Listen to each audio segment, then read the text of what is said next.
আজকে আলোচনা করব মধ্যযুগীয় ভারতের ইতিহাসে তথা তুগলক বংশের শ্রেষ্ঠ সুলতান মোহাম্মদ বিন তুগলক সম্পর্কে আলোচনা করব।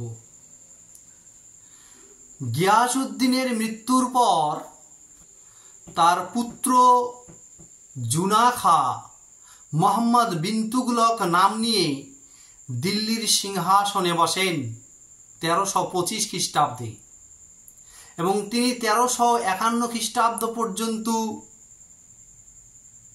রাজত্ব করেন। তিনি প্রায় 26 বছর সাম্রাজ্য শাসন করেন, অর্থাৎ 1325 খ্রিস্টাব্দ থেকে 1351 খ্রিস্টাব্দ পর্যন্ত প্রায় 26 বছর তিনি সাম্রাজ্য শাসন করেন। উত্তর আফ্রিকার মরক্কোর অধিবাসী ইবন বতুতা তার রাজত্বকালে ভারত পর্যটনে আসেন। ইবন বতুতার লেখা কিতাবুল রাহলা গ্রন্থ থেকে মুহাম্মদকে বহু গুণের অধিকারী বলে আমরা জানতে পারি।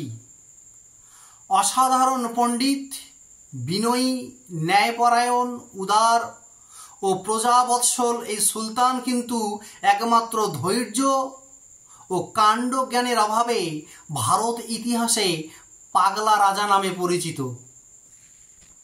অথচ মোহাম্মদ বিন তুগলক নিঃসন্দেহে ছিলেন একজন বিশেষ উদ্ভাবনী শক্তির অধিকারী পুরুষ। মোহাম্মদ বিন তুগলকের রাজত্বের এক উল্লেখযোগ্য ঘটনা হল মুদ্রা ব্যবস্থার সংস্কার। তিনি অনেক সোনা ও রূপার মুদ্রা প্রচলন করেছিলেন, কিন্তু এ ব্যাপারে তার সর্বাপেক্ষা উল্লেখযোগ্য পরিকল্পনা হল তামার নোটের প্রচলন। গিয়াসউদ্দিন বরনির মতে সুলতান সম্ভবত দুটি কারণে এই নতুন মুদ্রার প্রচলন করেন। প্রথমত, একাধিক ব্যয়বহুল পরিকল্পনা এবং বিদ্রোহ দমন ও যুদ্ধ বিগ্রহের জন্য বেশি অর্থের প্রয়োজন ছিল। আর দ্বিতীয়ত, সিংহাসন আরোহণের পর থেকে বিশেষ করে রাজধানী পরিবর্তনের সময় সুলতান খুব উদার হাতে অর্থ দান করেছিলেন, তার ফলে রাজকোষ শূন্য হয়ে পড়েছিল। মূলত সম্ভবত এই দুটি কারণেই মোহাম্মদ বিন তুগলক তিনি নতুন মুদ্রার প্রচলন করেছিলেন।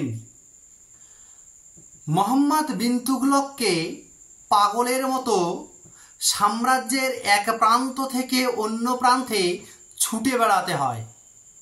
এভাবেই এক বিদ্রোহ দমন করতে গিয়ে সিন্ধু দেশে তট্টা নামক স্থানে হঠাৎ জ্বরে আক্রান্ত হয়ে 1351 খ্রিস্টাব্দের 20 মার্চ সুলতান মোহাম্মদ বিন তুগলক ভগ্ন হৃদয়ে প্রাণ ত্যাগ করেন।